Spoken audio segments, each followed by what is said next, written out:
Rudi, seorang ayah di Kabupaten Banyumas, Jawa Tengah, melakukan inses dengan anaknya E. Dari hubungan sedarah, E melahirkan 7 bayi. Ketujuh bayi tersebut kemudian dibunuh oleh pria yang berprofesi sebagai dukun pengobatan itu. Pembunuhan terjadi sejak 2013 sampai 2021. Kepala Kepolisian Resor Kota Banyumas, Kombes Edi Suranta Sitepu mengatakan, perbuatan Rudi itu diduga merupakan bagian dari ritual untuk mencapai kesuksesan. Pada 2011, Rudi merantau ke Kabupaten Klaten, Jawa Tengah untuk bekerja sebagai buruh bangunan. Di sana, ia mengaku bertemu paranormal. Paranormal tersebut lantas memberikannya saran bahwa bila Rudi ingin kaya, ia harus berhubungan badan dengan sang anak. Menurut dia, paranormal itu memberi saran kalau ingin kaya, melakukan hubungan suami istri dengan anak kandung. Kalau lahir, dikubur hidup-hidup sampai 7 kali.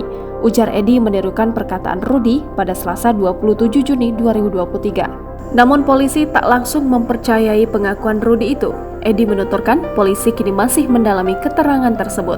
Apakah itu hanya karangan atau alibi dia saja? Semua keterangan itu kami tampung, ucapnya. Tak hanya mendalami pengakuan Rudi, polisi juga tengah menyelidiki soal bagaimana cara R membunuh bayi-bayinya. Pasalnya ada beda keterangan antara Rudi dan E. E menjelaskan bahwa Rudi mengubur hidup-hidup bayi tersebut. Sedangkan keterangan Rudi dibokap dulu baru dikubur, ungkapnya.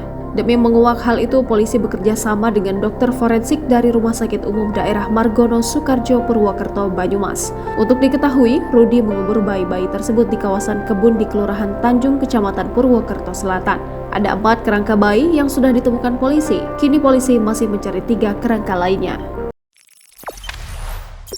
Jangan lupa subscribe, share, komen, dan like ya!